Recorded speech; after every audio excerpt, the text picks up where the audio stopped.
Claude Chamberlain, c'est un gars de passion. Passionné du film, mais aussi passionné de Montréal. Il faut marcher la rue Saint-Laurent avec lui pour se rendre compte à quel point il aime profondément cette ville. Il connaît la vie, il connaît les gens qui sont derrière chacune des portes de cette rue qu'il adore et qu'il a fait vivre pendant de nombreuses années. Surtout avec l'ancien cinéma parallèle des tout débuts, où j'ai d'excellents souvenirs d'avoir vu des films assis sur des caisses de bois avec un écran qui était un petit peu croche, mais avec des films qui étaient tellement profonds, tellement chargés de sens, que j'en garde d'excellents souvenirs. Je garde d'excellents souvenirs aussi de Claude, du temps où on travaillait. Lui, de son côté, cinéma excentrice, et nous, de notre côté, au cinéma Beaubien, à essayer d'offrir aux Montréalais les plus grands films. Et Claude avait ce sens, ce sixième sens qui lui faisait découvrir des perles du 7e art. Bonjour, mon petit poussin.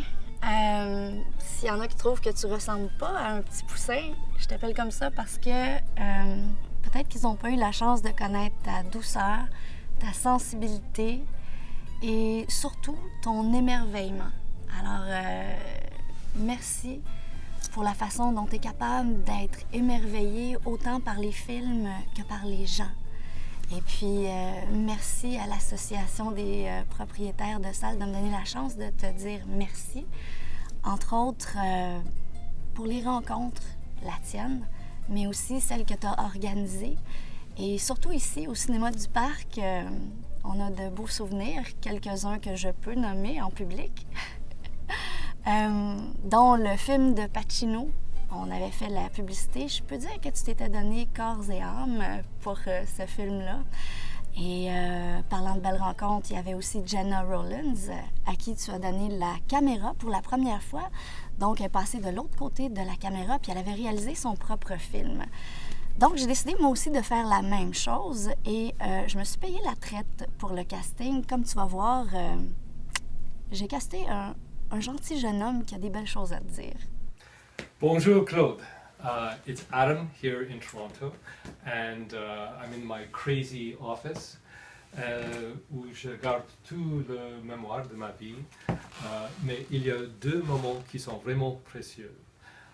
Premièrement, c'est le fiche pour ce film, Speaking Parts. Speaking Parts, c'était le film d'ouverture pour le Festival de Nouveau Cinéma 89, je crois. Et l'autre moment, c'est ici, photo de Jacques Dufresne.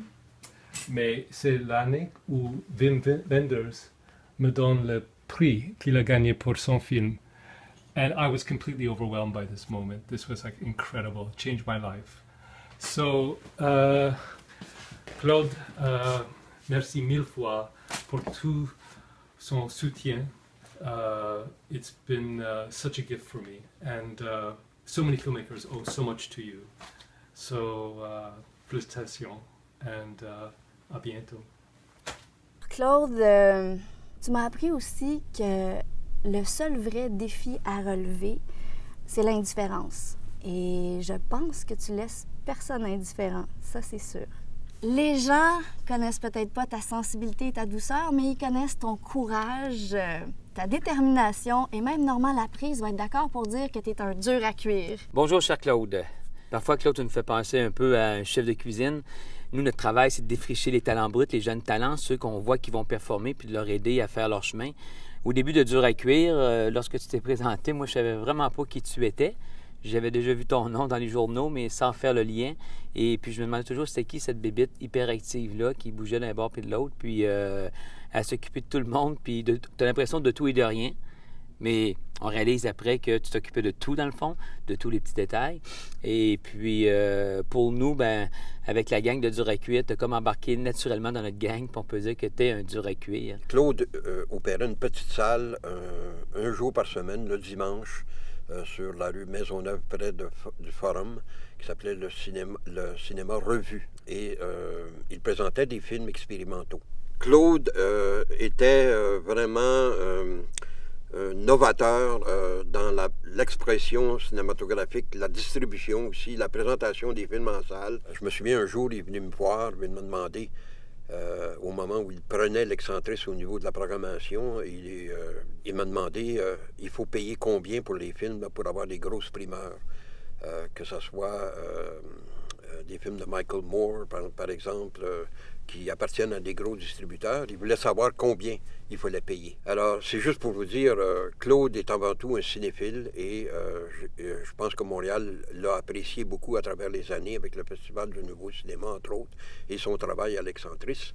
Et je considère que Claude Chamberlain mérite tout à fait l'hommage qu'on lui donne aujourd'hui. Il y a 2 ans, au Festival de Cannes, je faisais la file à la quinzaine des réalisateurs et puis Claude Chamberlain apparaît à côté de moi.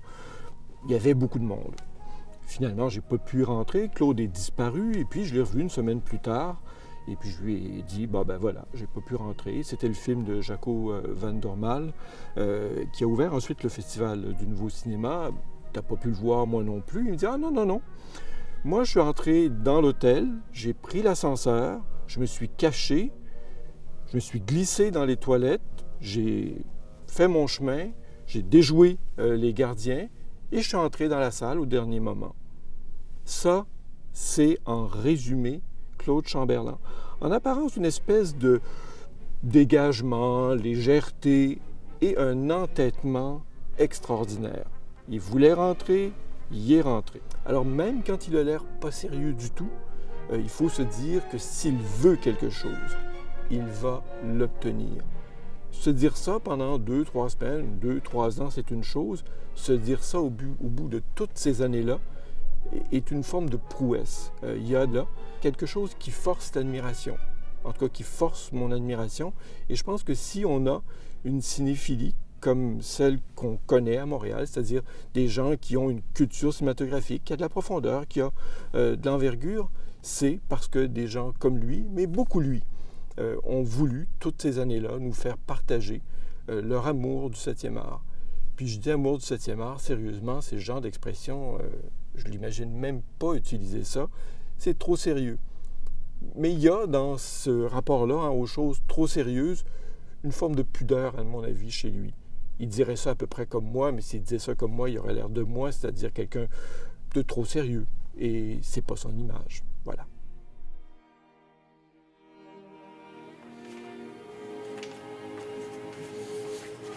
Salut Claude!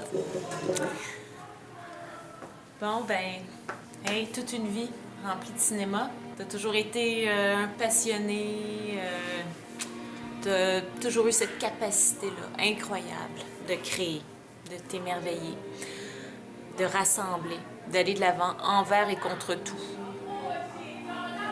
Avec l'étincelle, la magie qui donne le goût toujours de poursuivre et donne le goût au dépassement. Je suis fière de faire partie de ce voyage-là avec toi. Puis pour moi, c'est un privilège. Alors, merci. Merci, papa. Tu as été quelqu'un de très important dans ma vie. Tu vas toujours l'être. Pour citer un film que tu m'as fait découvrir, Mon amour, mon bel amour, ti amo. Ciao Claudio et grazie mille. Claude, félicitations pour ce prix hommage qui t'est décerné aujourd'hui. Alors, c'est toujours un plaisir de voir mon oncle visionnaire passer à la maison et tu es toujours bienvenu. Bravo. Alors, bravo Claude. Tu es un passionné du cinéma. Tu aimes le cinéma et bravo. Bon, Claude, quand est-ce qu'elles ouvrent tes salles? Puis c'est quoi le film d'ouverture?